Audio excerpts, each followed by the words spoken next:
നമസ്കാരം, പ്രവാസി മലയാളിയിലേക്ക് സ്വാഗതം. പ്രവാസ ലോകത്തെ വാർത്തകൾ ഒറ്റനോട്ടത്തിൽ. ഖത്തറിൽ കോവിഡ് നിയന്ത്രണങ്ങൾ ലംഘിക്കുന്നവർക്കെതിരെ ആഭ്യന്തര മന്ത്രാലയം നടപടികൾ ശക്തമാക്കുന്നത് തുടരുന്നു. നിയമം ലംഘിച്ച 1300 പേർ കൂടി പിടിയിലായതായി അധികൃതർ അറിയിച്ചു. ഇവരിൽ 571 പേരും മാസ്ക് ധരിക്കാത്തതിനാണ് നടപടി നേരിട്ടത്. സാമൂഹിക അകലം പാലിക്കാത്തതിന് 720 പേർ പിടിയിലായി. മൊബൈലിൽ ഇഖ്തിറാസ് ആപ്ലിക്കേഷൻ ഇല്ലാതിരുന്നതിന് 11 പേരെയും പിടികൂടിയിട്ടുണ്ട്.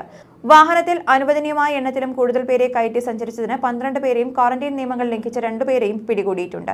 എല്ലാവരെയും തുടർ നടപടികൾക്കായി പ്രോസിക്യൂഷന് കൈമാറി. കോവിഡ് നിയന്ത്രണങ്ങൾ ലംഘിച്ചതിന് ഖത്തറിൽ ഇതുവരെ ആയിരക്കണക്കിന് പേരെ ആഭ്യന്തര മന്ത്രാലയത്തിലെ ഉദ്യോഗസ്ഥർ പിടികൂടി പ്രോസിക്യൂഷന് കൈമാറിയിട്ടുണ്ട്. ക്യാബിനറ്റ് തീരുമാനത്തിന് അനുസൃതമായാണ് നടപടി സ്വീകരിച്ചതെന്ന് അധികൃതർ അറിയിച്ചു. അടച്ചിട്ട പൊതുസ്ഥലങ്ങളിൽ മാസ്ക് ധരിക്കണം. പള്ളികൾ, സ്കൂളുകൾ, യൂണിവേഴ്സിറ്റികൾ, ആശുപത്രികൾ എന്നിവിടങ്ങളിലും മാസ്ക് നിർബന്ധമാണ്.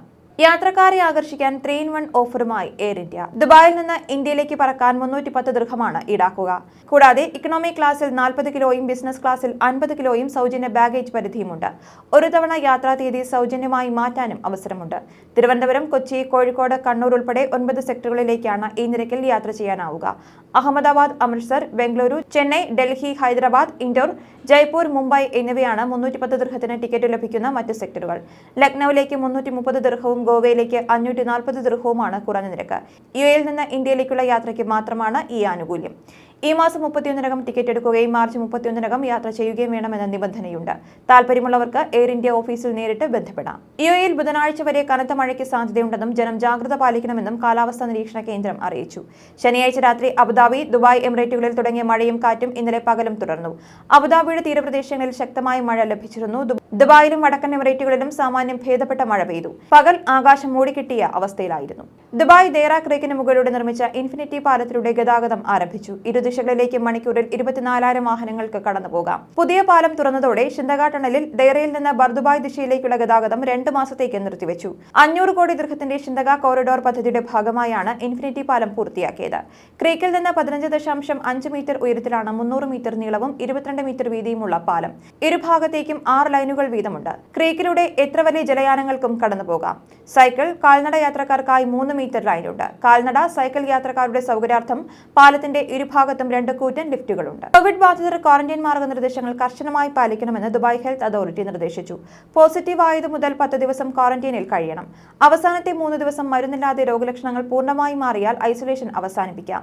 രോഗവ്യാപനം തടയാൻ ഐസൊലേഷൻ സഹായകരമാകുമെന്നും വ്യക്തമാക്കിയിട്ടുണ്ട്. വീടുകളിലാണെങ്കിൽ 14 ദിവസമാണ് ക്വാറന്റൈൻ. പ്രത്യേക മുറിയുണ്ടാകണം. ഇവരുടെ ശുചിമുറി മറ്റാരും ഉപയോഗിക്കാൻ പാടില്ല. വസ്ത്രങ്ങൾ സ്വയം കഴുകുന്നതാണ് സുരക്ഷിതത്വം. സന്ദർശകരെ ഒഴിവാക്കണം. DHA അധികൃതരുടെ നിർദ്ദേശങ്ങൾ പാലിക്കുക. രോഗലക്ഷണങ്ങൾ പൂർണ്ണമായും മാറിയാൽ 14 ദിവസം ക്വാറന്റൈൻ അവസാനിപ്പിക്കാവുന്നതാണ്. സൗദി അറേബ്യയിൽ 5-നും 11-നും ഇടയിൽ പ്രായമുള്ള കുട്ടികൾക്ക് വാക്സിനേഷൻ ആരംഭിച്ചു. 5 മുതൽ 11 വയസ്സ് വരെ പ്രായമുള്ള എല്ലാ കുട്ടികൾക്കും കോവിഡ് വാക്സിൻ നൽകി തുടങ്ങിയതായി സൗദി ആരോഗ്യ മന്ത്രാലയം വ്യക്തമാക്കി. വാക്സിൻ സ്വീകരിക്കുന്നതിനും ബുക്ക് ചെയ്യുന്നതിനുമുള്ള വിപുലമായ കേന്ദ്രങ്ങൾ ഒരുക്കിയിട്ടുണ്ട്. കോവിഡ് ബാധിക്കുവാൻ ഉയർന്ന സാധ്യതയുള്ളവരിൽ 5 മുതൽ 11 വയസ്സ് വരെ പ്രായമുള്ള കുട്ടികൾക്കുള്ള വാക്സിൻ ആദ്യഘട്ടം നൽകുവാനുള്ള എല്ലാ സജ്ജീകരണങ്ങളും പൂർത്തിയാക്കിയതായി സൗദി ആരോഗ്യ മന്ത്രാലയം നേരത്തെ വ്യക്തമാക്കിയിരുന്നു. കൊറോണ വൈറസിനെതിരെ പ്രതിരോധശേഷി ഉയർത്തുന്നതിനും കുട്ടികളെ സംരക്ഷിക്കുന്നതിനും ലക്ഷ്യമിട്ടാണ് പ്രൈമറി, നഴ്സറി ഘട്ടങ്ങളിലുള്ള ആൺകുട്ടികൾക്കും പെൺകുട്ടികൾക്കും വാക്സിൻ വിതരണം ആരംഭിച്ചിട്ടുള്ളത്. സൗദിയിൽ മക്ക, മദീന ഉൾപ്പെടെയുള്ള വിവിധ പ്രവിശ്യകളിൽ ചൊവ്വാഴ്ച വരെ ശക്തമായ മഴയ്ക്ക് സാധ്യതയെന്ന് മുന്നറിയിപ്പ്. മുഴുവൻ ജനങ്ങളും ജാഗ്രത പുലർത്തണമെന്ന് സൗദി സിവിൽ ഡിഫൻസ് ആഹ്വാനം ചെയ്തു. Riyadh, Sharqiya, Al Baha, Makkah, Asir, Tabuk, Northern Border, Medina എന്നീ പ്രവിശ്യകളിൽ മഴയും കാറ്റും ഉണ്ടാകുമെന്നാണ് കാലാവസ്ഥാ മുന്നറിയിപ്പ്. മഴയും കാറ്റും വെള്ളപ്പൊക്കത്തിന് കാരണമായേക്കുമെന്നും തബൂക്കിലെയും അൽ ജൗഫിലെയും നോർത്തേൺ ബോർഡറിലെയും ഉയർന്ന പ്രദേശങ്ങളിൽ മഞ്ഞുവീഴ്ചയും അനുഭവപ്പെടാമെന്നും മുന്നറിയിപ്പ് നൽകുന്നു.